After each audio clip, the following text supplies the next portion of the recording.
오늘 말씀의 제목은 아버지라는 제목으로 함께 말씀을 나누고자 합니다.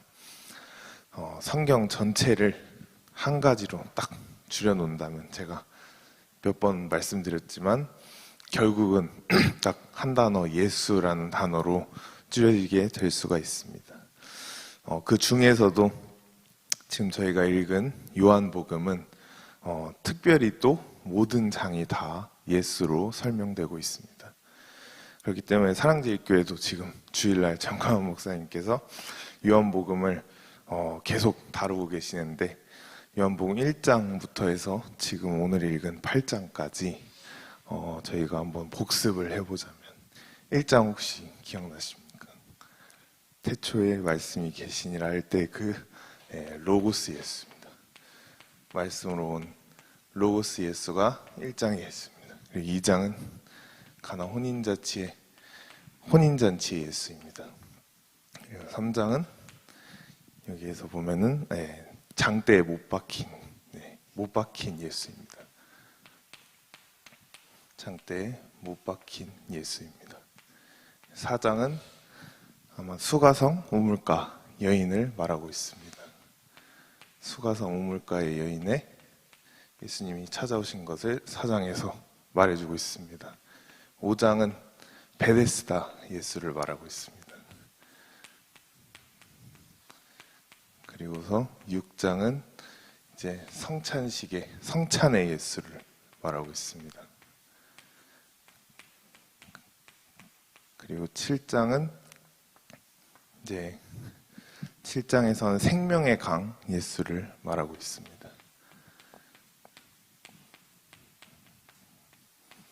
그리고 오늘 저희가 읽은 8장이 바로 아버지 예수님을 말하고 있습니다. 이와 같이 요한복음 1장부터 8장까지 전부 내용과 주제는 다 다르지만 전부 다 곧 누구를 말하고 있다고요? 예수님 한 분을 다른 이야기, 또 다른 표현을 하고 있는 것입니다. 앞에서 말한 이 1장부터 7장의 예수님보다 오늘 저희 본문 말씀의 제목인 솔직히 더 이상 말할 필요도 없는, 우리에게 친근하고 또 어떻게 보면 가까운, 말이 필요 없는 아버지 예수님이 8장에서 나오고 계십니다.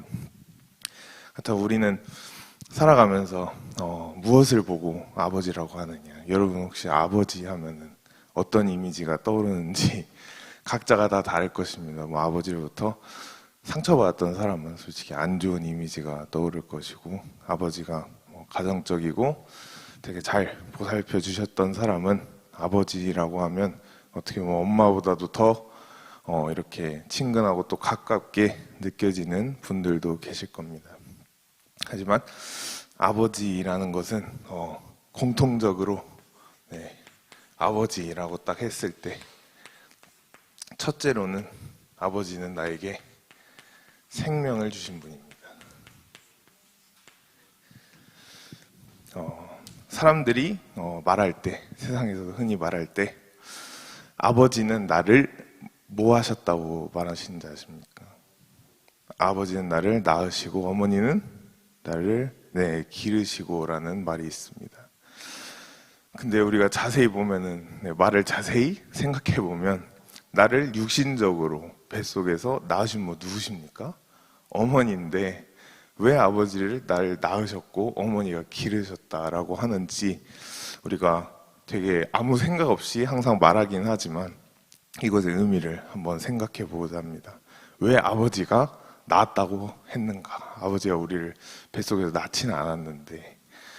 왜냐하면 아버지가 어머니와 결혼을 해서 어머니의 뱃속에 나의 생명을 주신 그 근원이기 때문에 아버지의 생명이 엄마의 뱃속으로 들어가고, 엄마의 뱃속에서부터 10달을 키우고 나와서도 또 결국은 엄마는 결혼할 때까지, 또 독립할 때까지 키우는 것이 어머니이기 때문에 생명을 제공한, 생명의 근원은 아버지라는 것입니다.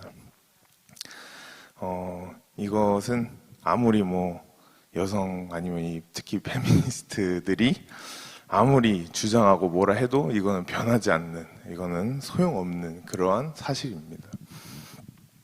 자식을 10명을 낳아도 10명 다 누구의 성을 붙이죠? 아빠의 성을 따르게 돼 있습니다. 한 명만 엄마의 성을 하자고 한다면 그 엄마는 바로 병원으로 정신병원으로 가야 합니다. 한 명만 엄마 건 없습니다. 성은 전부 다 생명의 근원인 아빠의 성을 따르게 돼 있는 것입니다. 그렇기 때문에 아버지는 생명을 주신 분, 우리에게 생명을 주신 분을 가리켜 우리는 아버지라고 하고 있습니다. 우리의 영적인 생명 또한 마찬가지입니다. 요한복음 1장에 로고스, 존재의 제1원인 되신 우리, 말씀으로 육신되어 이 땅에 오신 이 로고스 예수, 존재의 제1원인 되신 하나님이 우리에게 영적인 생명을 주신 아버지라는 것입니다. 그렇기 때문에 우리는 하나님을 아버지라고 부를 수 있는 것입니다. 아버지 또 어머니, 이렇게 부모님, 양쪽 부모님 살아 계실 때 여러분들은 잘 하시기를 축복합니다. 육신의 부모님이 돌아가신 분들은 그래도 교회 오면은 누가 계시죠? 영적인 부모님인 목사님이 계십니다. 그렇기 때문에 육신의 부모님이 만약에 이 세상 떠나서 돌아가셨다면 그래도 영적인 부모님인 목사님에게라도 잘하기를 축복합니다. 그래서 영적인 생명은 하나님으로부터 오게 된다고 제가 말씀을 드렸습니다. 그 생명을 얻게 옆에서 도와주시고 또 인도해 주신 분이 예수님 말고는 누굴까요? 인간적으로는 목사님이십니다. 정화원 목사님은 이 말씀하실 때 되게 어린 나이 때 정말 그 교육 전도사를 하시고 또 굉장히 어린 나이에 이제 목사 안수를 받고 목사님이 되어서 이렇게 주님의 일을 너무 열심히 달리시느라 정화원 목사님은 집안의 장남이지만 솔직히 부모님을 잘 챙기지 못했다고 합니다. 이거는 제가 태어나기 전의 일이기 때문에 저는 말로 들은 게 전부이지만 저희 누나는 아마 기억할 것입니다. 근데 주님의 일을 너무 열심히 하다 보니까 가족과 부모님을 차마 챙길 수가 없었다고 합니다. 그렇기 때문에 목사님 동생들, 저한테는 작은 아빠이지만 목사님 동생들이 저에겐 할머니 할아버지죠. 목사님 부모님을 항상 챙기고 모셨다고 합니다. 근데 할머니 할아버지의, 특히 할머니의 꿈에도 소원이 큰아들과 목사님 장남 큰아들과 한번 살아보는 게, 죽기 전에 한번 살아보는 게 그렇게 꿈이셨다고 하십니다. 그래서 지금 사랑제일교회에 있는 이 위치가 원래는 사랑제일교회는 답심리에서 개척교회를 했었습니다. 그래서 답심리에서 있다가 제가 답심리에서 태어나고 한 2살, 3살 때 지금 있는 사랑제일교회로 이렇게 이사를 오게 되었는데 지금 이사 오면서 목사님이 그래도 모셔야겠다라는 마음이 드셔서 지금 이사한 이 교회에서부터 이제 돌아가실 때까지 목사님 부모님을 모시게 되었습니다. 그래서 지금 사랑제일교회 와보신 분들은 알겠지만 사택에 1, 2층 이렇게 교회 옆에 붙어 있는데 거기에 온 가족이 함께 살았었습니다.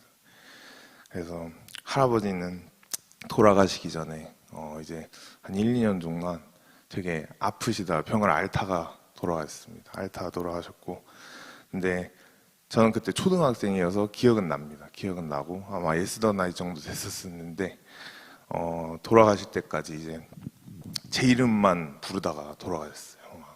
저기 옆방에서 막 에노가 하다가 돌아가신 게 저도 아직 기억에 남고, 목사님도 2층에 계셔도 할아버지의 그 어떻게 보면 병 앓는 소리죠. 근데 병 앓는 소리를 제 이름을 붙여서 항상 앓으셨습니다.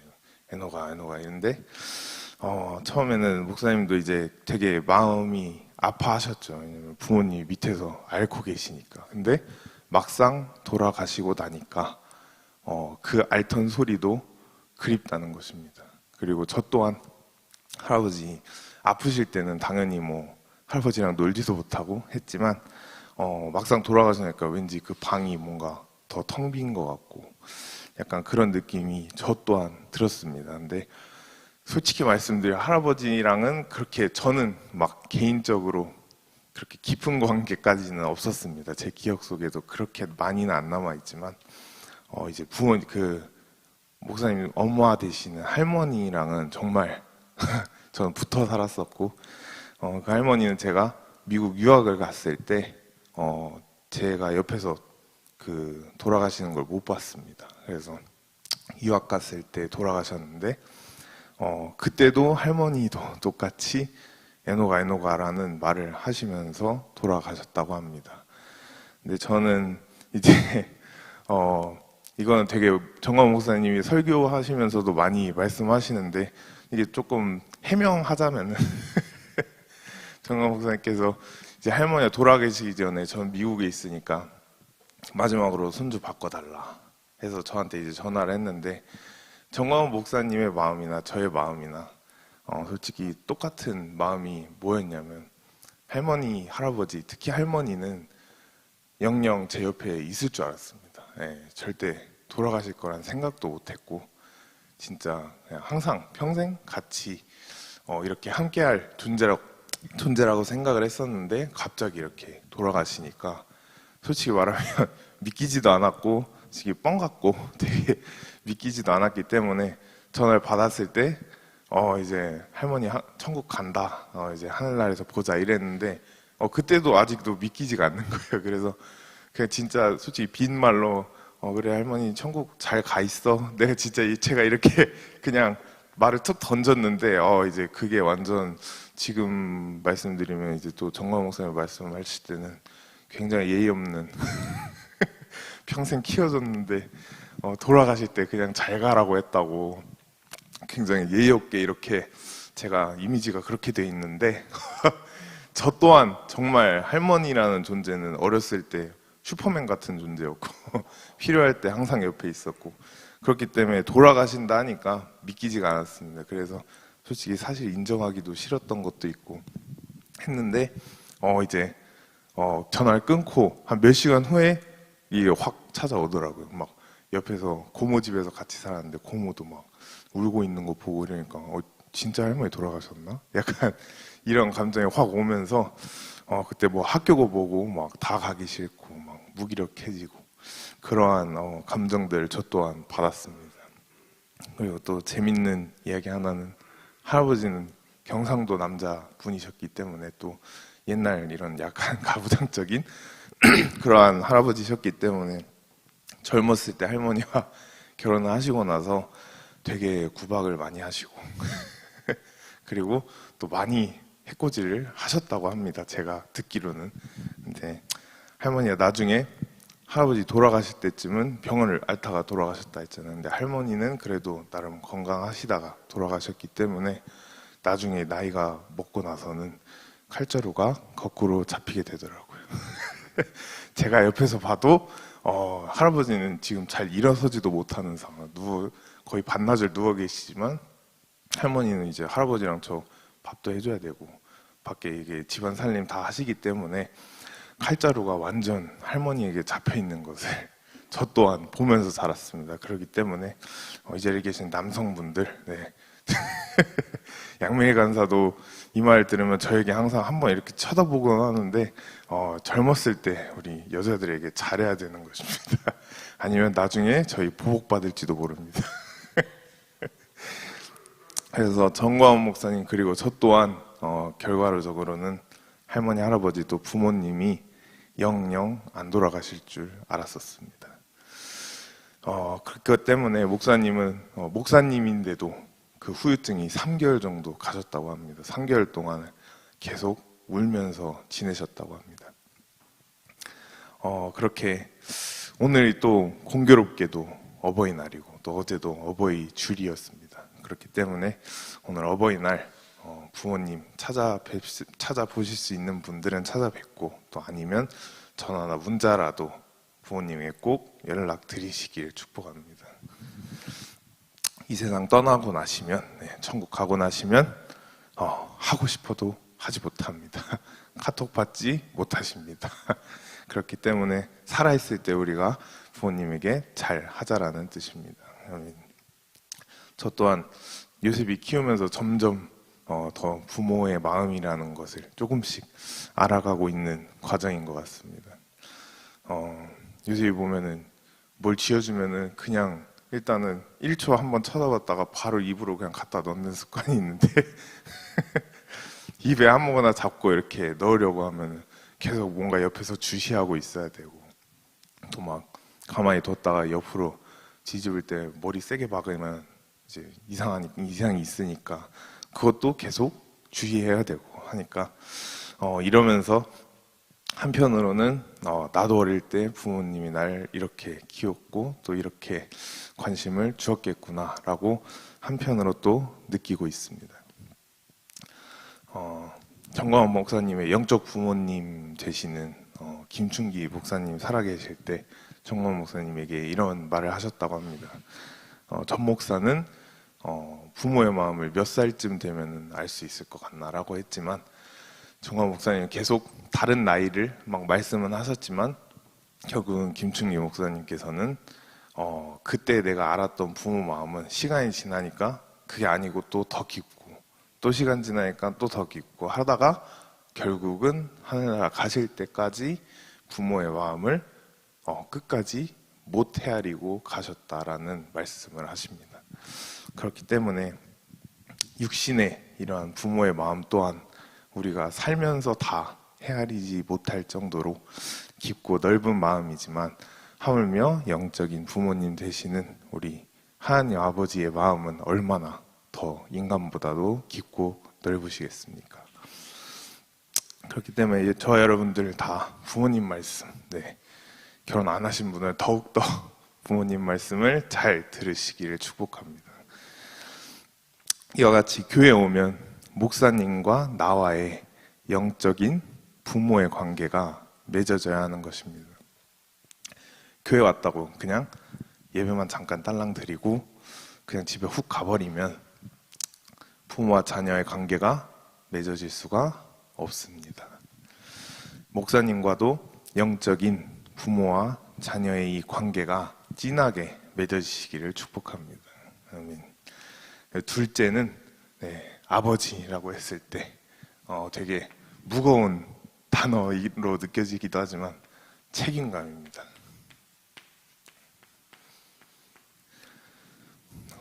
부모는 자신의 환경, 자신의 능력, 그리고 자신의 처지와 상관없이 자식이 결혼하여 독립하기 전까지는 자기의 자녀를 책임져야 하는 것이 부모입니다. 특히 이 아버지들, 가장의 무게는 요즘엔 이제 여자 가장들도 많이 생겨나고 있는 걸 알고 있는데, 그래도 아직까지는 아버지 가장의 이 어깨는 정말 저도 된 지 이제 1, 2년 차 되고 있지만 무거운 것 같습니다. 자식과 아내들에게 개인적인 막 문제가 있어도 솔직히 말하지 못하는 아버지 가장들이 얼마나 많습니까? 하지만 능력이 안 될지라도 자신의 이런 개인 환경이 안 될지라도 생명이라도 내어주는 것이 아버지입니다. 근데 요즘에 이렇게 뉴스 기사들을 가끔씩 보면은 정말 갓 태어난 아기를 그것도 뭐 고아원이나 이런 보육원에 버리는 것도 아니고 그냥 막 쓰레기 봉지에다가 막 싸서 그냥 버려놓고, 사람들이 울음소리 나니까 가서 보니까 아기고, 막 이러한 경우가 있다는 것을 정말 가끔씩 계속 하나씩 올라오는 것을 제가 보고서는 정말 경악을 금치 못하는 세상이 오늘날의 세상인 것 같습니다. 근데 그렇게 버린다는 것은 결국은 무슨 뜻입니까? 그 부모가 일단 나이 또래는 되게 젊거나 혹은 되게 어떻게 보면 미성년자인 부모일 확률도 굉장히 저는 높다고 생각합니다.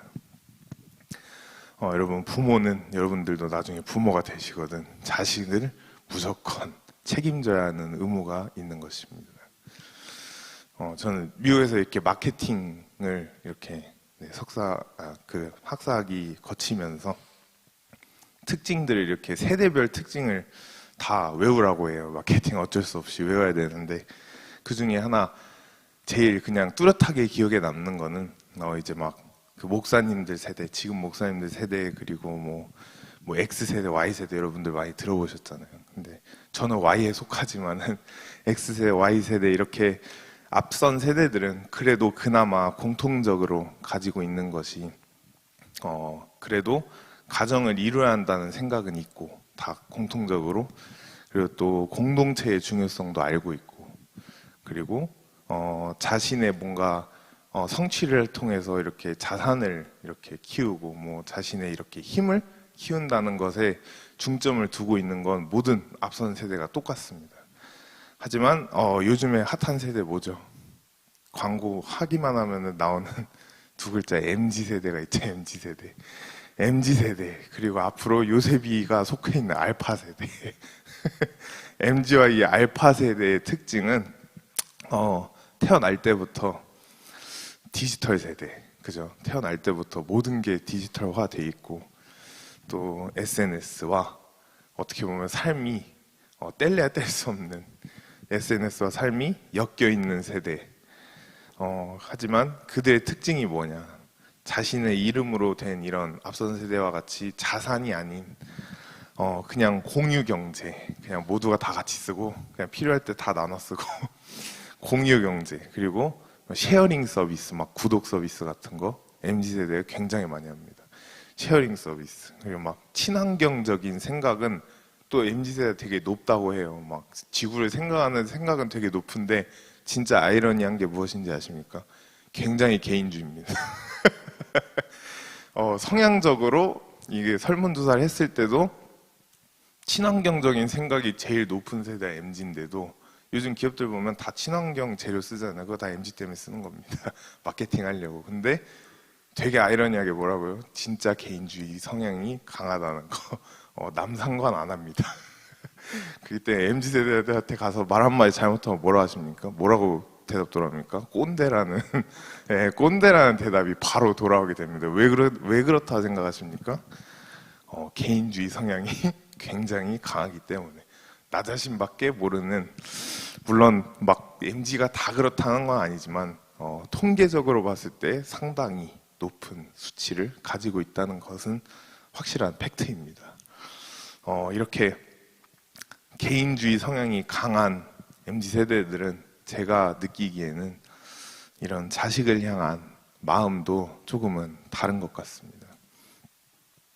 아기를 낳고서 그냥 봉지에 싸서 버린다는 것은 정말 말도 안 되는 일이죠. 정말 비인간적인 일이지만 그러한 것이 기사로 나고 또 기사로 나지 않는 사건이 오히려 더 많을 것입니다. 그렇기 때문에 아버지는 결국은 가정에 대한 책임을 져야 하는 것이 그 무게감을 견뎌야 하는 것이 곧 아버지라는 존재라는 것입니다. 그렇기 때문에 부모님이 있는 자녀와 없는 자녀는 정말 돈 주고도 살 수 없는 그 차이가 너무나도 크다는 것을 우리가 알 수가 있습니다. 육신적인 세계도 이러한데 영적인 부모도 이와 마찬가지라는 것입니다.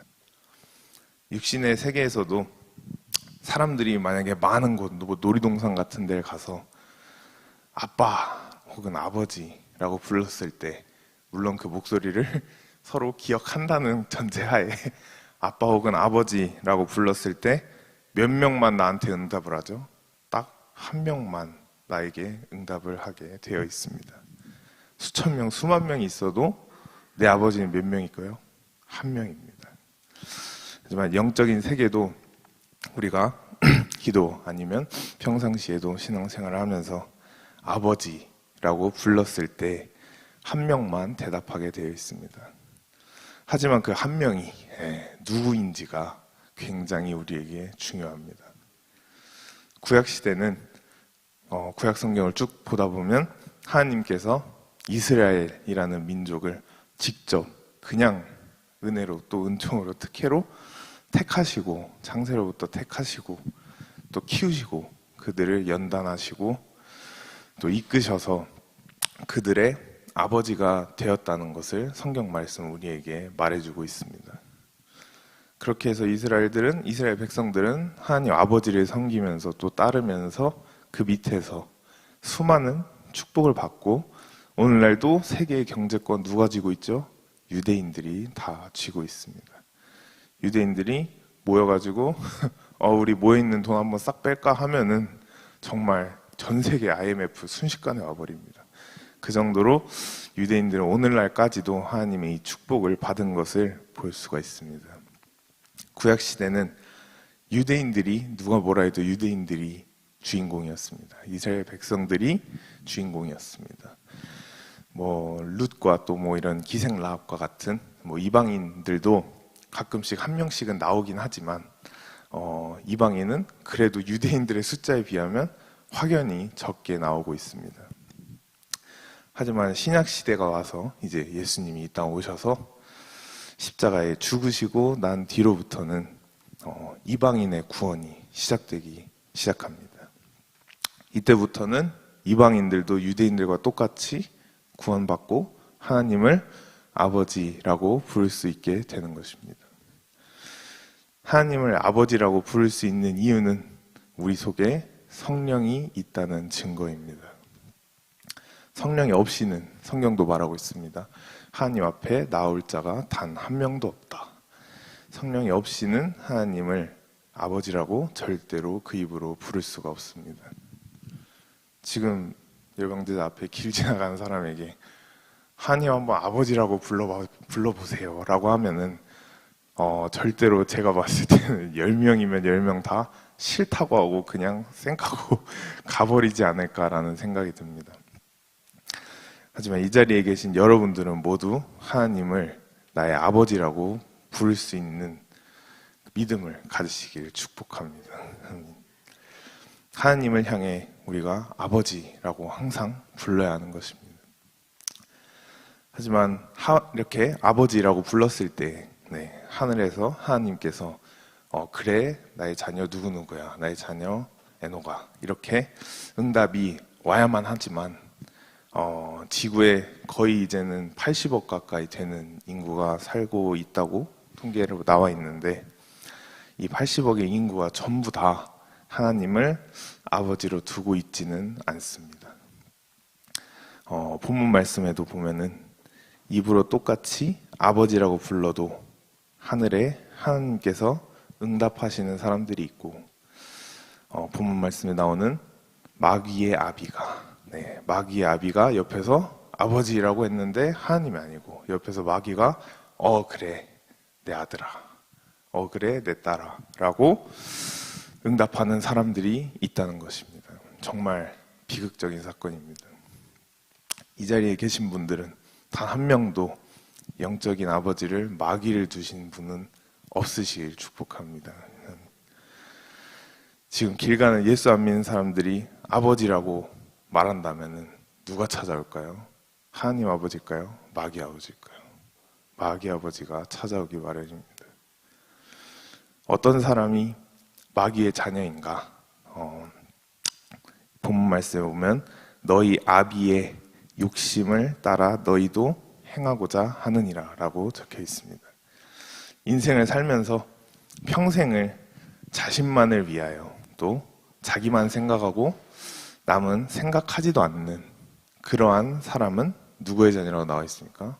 마귀의 자녀라고 나와 있는 것입니다.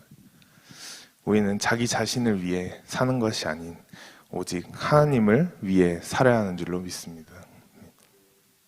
그렇게 되었을 때 우리는 그럼 뭐냐라고 말할 수 있지만 결국은 하나님의 것이 다 내 것이 되는 것입니다. 하나님이 가진 것이 많을까요? 저희가 가진 몇 푼이 많을까요? 하나님이 가진 것은 무한대입니다. 창조주이시기 때문에 우리 가진 몇 푼과 창조주의 것과 바꾼다면 그것은 절대로 손해보는 장사가 아닙니다. 그렇기 때문에 하나님을 위해 사는 것이 곧 우리 자신을 위해 사는 것과 똑같다는 것입니다. 그 다음 구절에는 뭐라고 나와 있습니까? 너희 아비는 처음부터 살인한 자라고 나와 있습니다. 여러분들 세상적으로도 봤을 때 살인하기 전에 어떤 마음부터 들죠? 그 사람을 미워하는 마음부터 들기 마련입니다. 모든 살인의 시작은 미움에서부터 나오게 되어 있습니다. 인류 최초의 살인은 누가 했다고 적혀 있죠? 가인과 아벨에서 가인이 동생 아벨을 쳐 죽인 사건이 인류 최초의 살인 사건입니다. 하지만 갑자기 쳐 죽였을까요? 평상시에도 미워하는 마음을 가지고 있었을까요? 미워하는 마음을 항상 가지고 있었을 것입니다.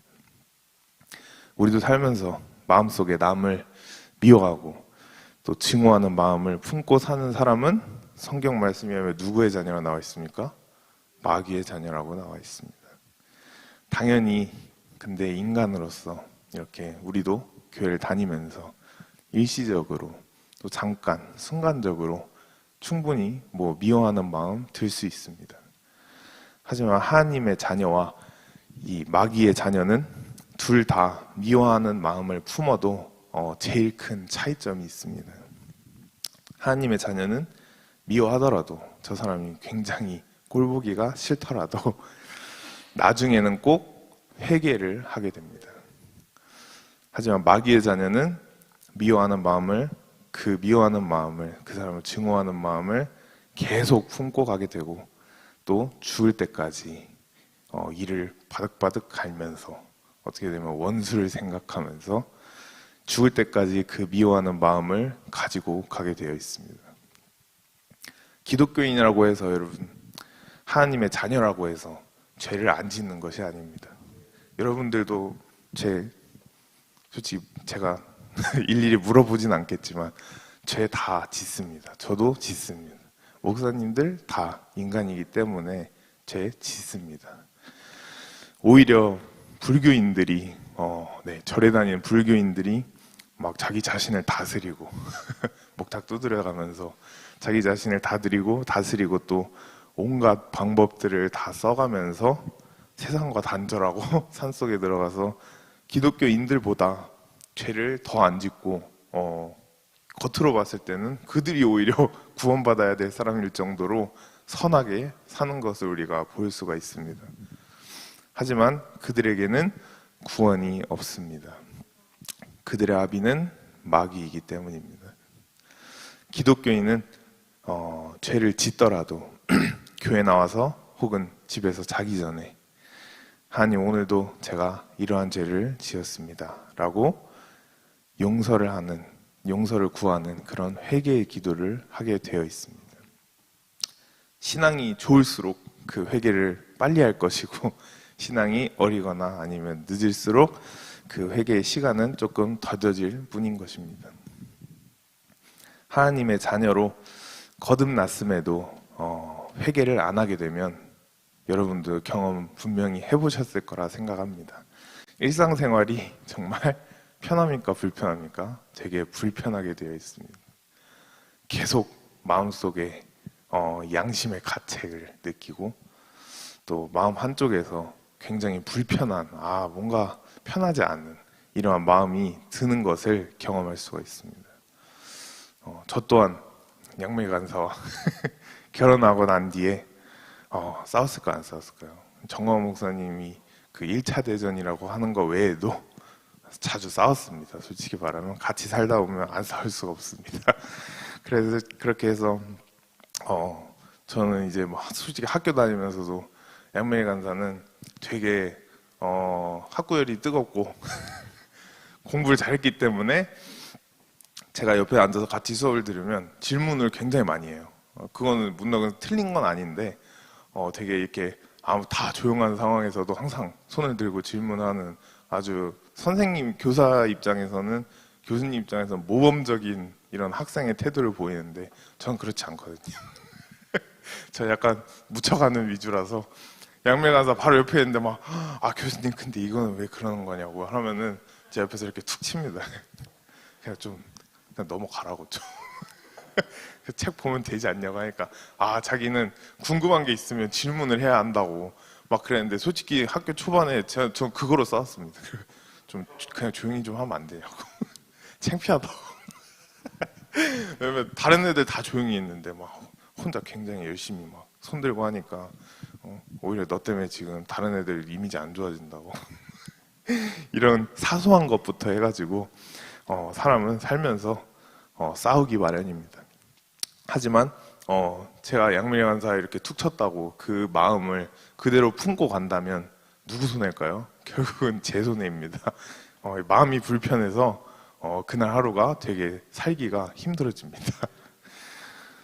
특히 막 설교를 앞두고 있는데 양미래 간사 집에서 막 한바탕 하고 나면은 설교 준비가 편할까요, 힘들까요? 굉장히 힘듭니다. 하다가도 딴 생각 나고 하다가도 그냥 나가서 한마디 더 하고 싶고 솔직히 이럴 때도 많지만 결국은 설교 준비하면서 손해는 제가 다 보기 때문에 제가 다 보기 때문에 저를 위해서라도 가서 그냥 미안하다 하고 화해하고 풀고 편한 마음을 가지는 게 저를 위해서라도 좋다는 것을 제가 깨달았습니다.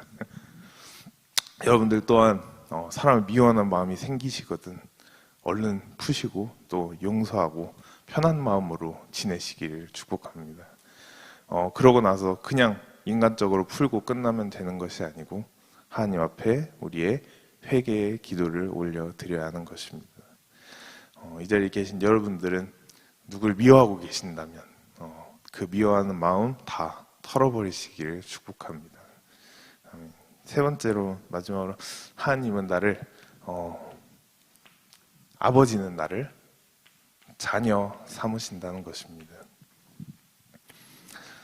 마귀가 아버지인 사람들의 제일 큰 특징이 오늘 본문 말씀에 보면 뭐라고 나와 있습니까? 마귀에게서 났으니 라고 말하면서 그가 무슨 쟁이라고 나와 있죠? 거짓말쟁이, 거짓의 아비가 마귀라고 나와 있습니다. 그렇기 때문에 마귀의 자녀인 사람들의 제일 큰 특징은 거짓말입니다. 마귀는 에덴 동산에서부터 아담과 하와를 지금까지도 또 앞으로도 계속 아담과 하와를 꼬신 것처럼 거짓의 아비로 남아있을 것입니다. 주변에 우리도 살다 보면 거짓말하는 사람이 있으면 그 사람을 멀리 하시기를 축복합니다. 세상적으로도 거짓말하는 사람은 신뢰를 잃게 되고 또 한 번 잃은 신뢰는 정말 다시 쌓기가 몇 배, 몇십 배만큼 더 힘듭니다.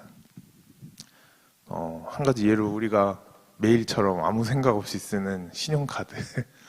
신용카드는 개인의 신용을 바탕으로 우리가 쓰게 됩니다.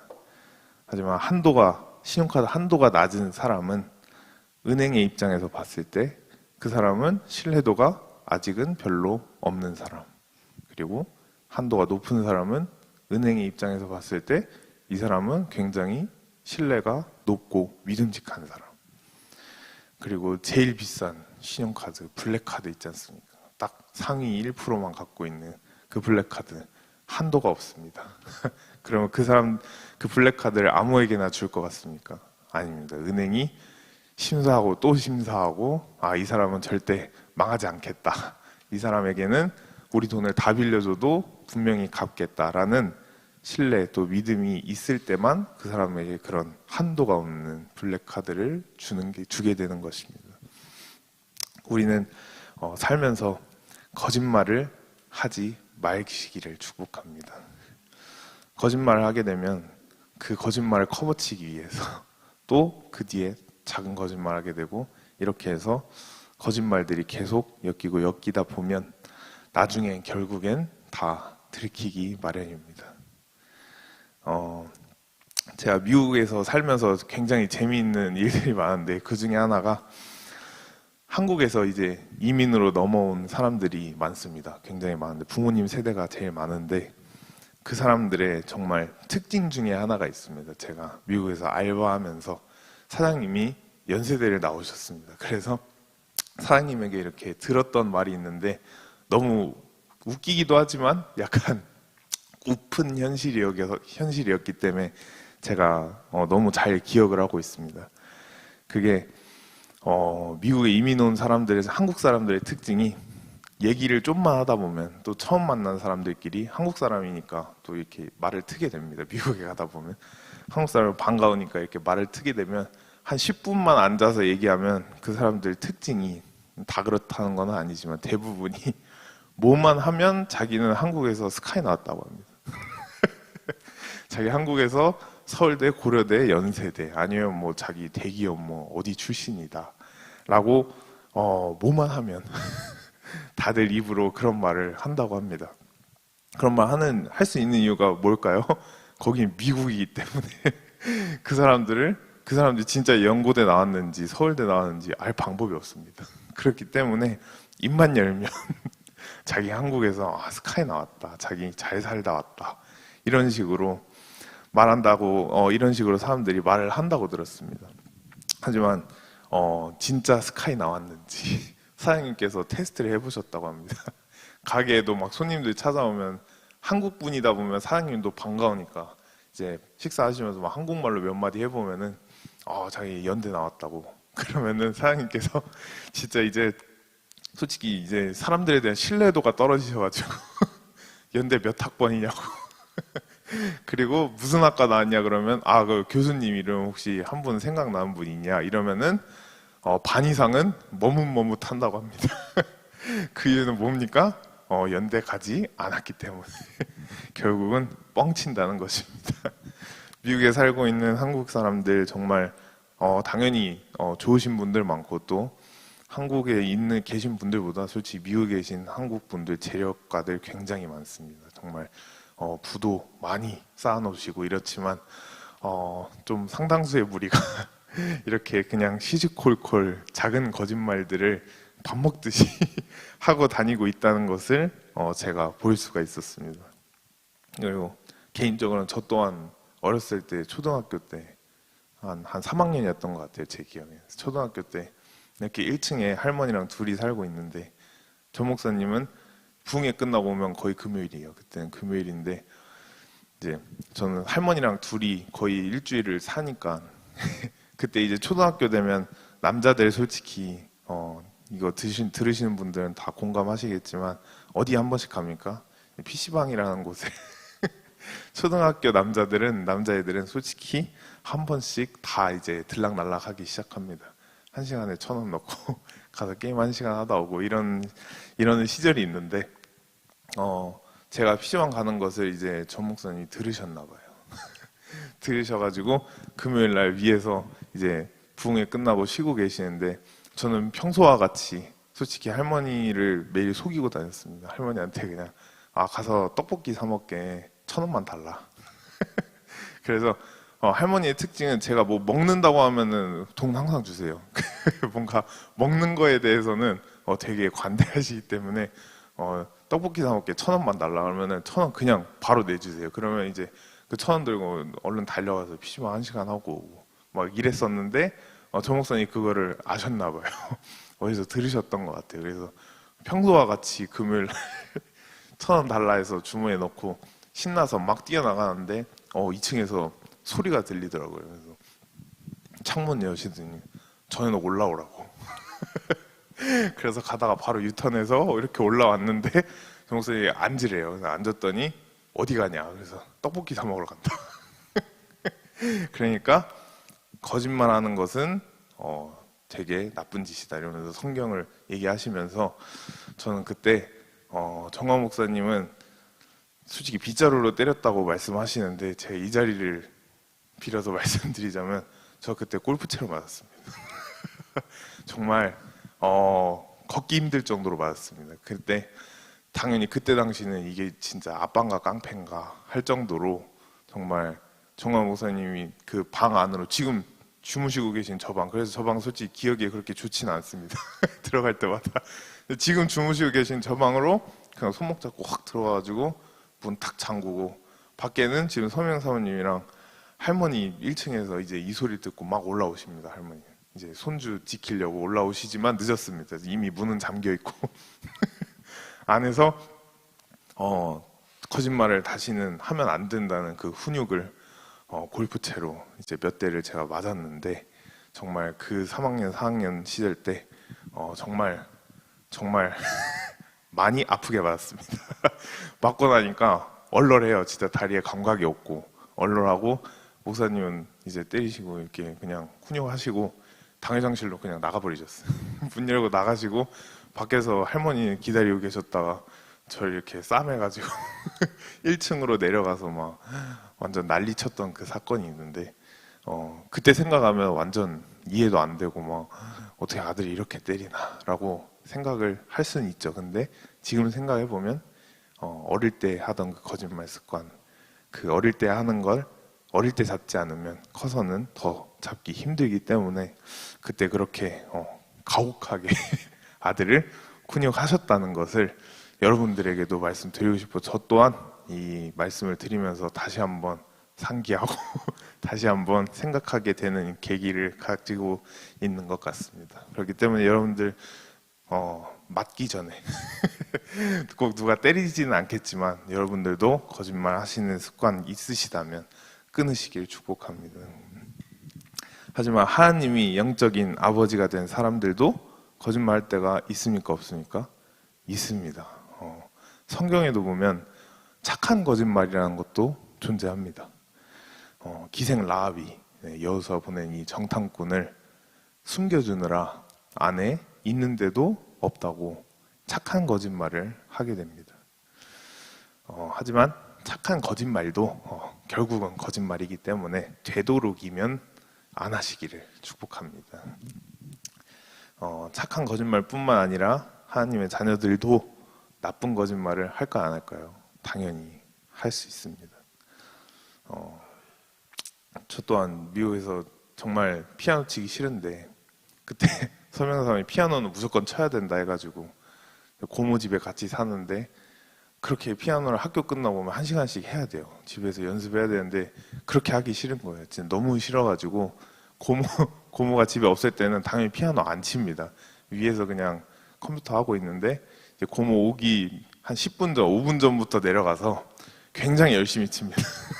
고모 오는 시간 대충 알기 때문에 한 5분, 10분 전부터 내려가서 혼신의 피아노를 이렇게 열심히 치면은 고모가 와가지고 연습 잘하고 있네 하고 딱 올라갑니다. 그러면은 거기 피아노 옆에 항상 일지를 적었어야 돼요. 되게 철저한 고모여가지고 일지를 몇 시부터 몇 시까지 오늘 쳤다 날짜랑 적어야 되는데 혼신의 피아노 이렇게 치고 고모가 위에 올라가서 이제 일 끝나고 왔으니까 씻는 동안에 이제 딱 10분 열심히 치고서 적을 때 뭐라고 적나 1시간 쳤다고 이렇게 딱 적고 오늘도 열심히 쳤다 하고 10분 치고 올라옵니다. 그렇기 때문에 제가 여러분의 이 말씀을 드린 이유는 하나님의 자녀일지라도 결국은 살면서 거짓말 할 수 있다는 것입니다. 이렇게 크고 작은 거짓말은 하나님의 자녀도 할 수 있지만 차이점은 제가 뭐라고 말씀드렸습니까? 회개한다는 것입니다. 회개하는 것이 우리 기독교인의 능력입니다. 회개하지 않으면 그 마음에 죄책감이 생기고 또 너무 불편하게 됩니다. 하지만 마귀의 자녀인 사람들은 거짓말을 치고서도 자신의 그 거짓말이 너무 정당하다는 것입니다. 그 거짓말을 정당하게 여기고 오히려 그거에 대해서 뭐라 하면은 너가 틀린 거다라고 하면서 오히려 반발을 하는 현상이 생기게 됩니다. 죽을 때까지 자기가 친 거짓말은 정당하다. 너가 틀렸다. 이렇게 말하다가 죽게 됩니다. 정말 지금 대한민국을 어떻게 보면 정말 망치고 있는 주사파들, 그들이 제일 잘하는 것이 무엇입니까? 거짓말입니다. 또 방송국들 정말 거짓말 잘합니다. 악마의 편집, 진짜 자신들 입맛대로 사실과 무근한 내용 그냥 다 짜집기 해가지고 그대로 방송에 내는 것들이 요즘 진짜 방송국입니다. 또한 거짓 교육을 통해서 이제 진짜 아이들 교육에 거짓 교육을 통해서 정말 반민족주의 사상 그리고 완전 공산주의 사상을, 주사파 사상을 정말 진리인 것처럼 거짓말을 치면서 뻔뻔하게 가르치고 있는 것이 정교조입니다. 제가 그 피해자였지 않습니까? 초등학교 때 그 유명한 부시주교 사건, 저 또한 피해자입니다. 그때 당시 그게 저한테는 너무 정의로운 일이었습니다. 학교에서 미국을 그렇게 안 좋게 프레임을 씌우니까 당연히 미국은 없어져야 된다는 존재로 어린 나이에 인식을 할 수밖에 없었습니다. 그렇기 때문에 여러분들은 거짓에 속지 마시기를 축복합니다. 저희 마지막으로 요한계시록 22장 15절 한 줄만 읽겠습니다.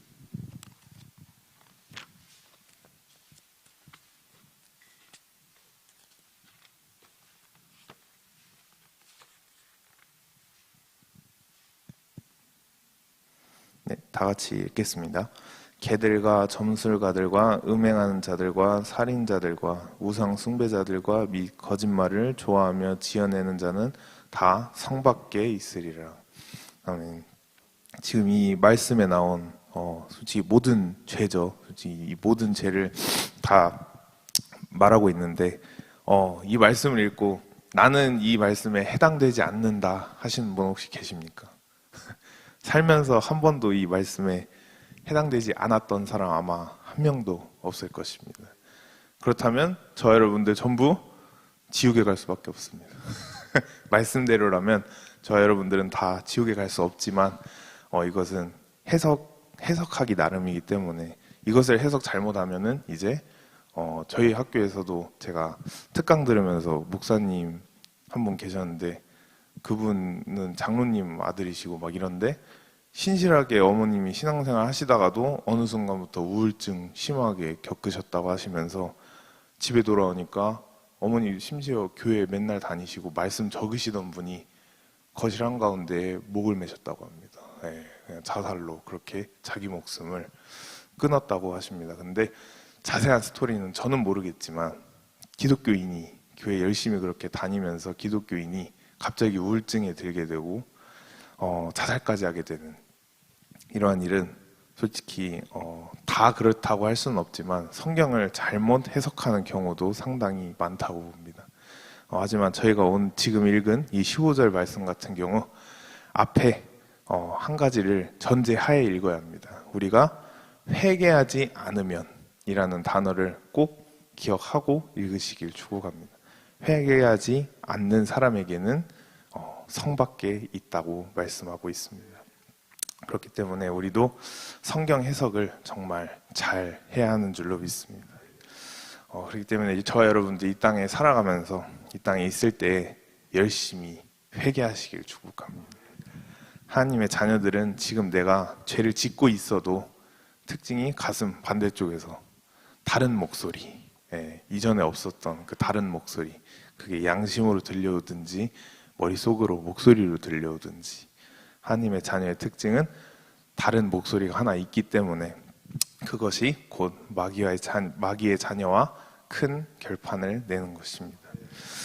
이러한 목소리가 들리고 이러한 마음이 든다면 그것은 여러분이 하나님의 자녀라는 증거입니다. 죄를 짓는 것이 죄가 아니라는 것을 분명히 깨달으시길 축복합니다. 죄를 짓고 회개하지 않는 것이 죄입니다. 마지막으로 물어보고 마치겠습니다. 하나님의 자녀고 하나님이 아버지인 사람들도 죄를 짓는다 안 짓는다? 죄를 짓습니다. 사람을 미워합니까 안 미워합니까? 미워할 수도 있습니다. 거짓말도 칠 수 있습니다. 하지만 하나님의 자녀들은 그것을 정당히 여기지는 않습니다. 분명히 마음속에 다른 목소리가 들려오고 그것을 통해 회개하는 것이 하나님의 자녀입니다. 앞으로도 하나님을 아버지로 모시고 하나님의 도움을 받으시며 인생 살아가시는 여러분들이 되시기를 축복합니다. 아멘. 저희 찬양 한 곡 마지막 하겠습니다.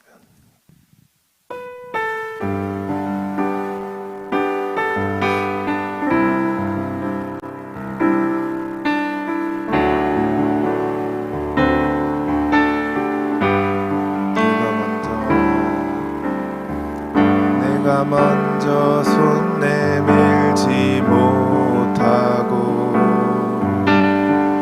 내가 먼저 용서하지 못하고 내가 먼저 웃음 주지 못하고 이렇게 머뭇거리고 있네. 그가 먼저 손 내밀기 원했고 그가 먼저 용서하길 원했고 그가 먼저 웃음 주길 원했네. 나는 어찌된 사람인가. 오 간교한 나의 입술이여, 오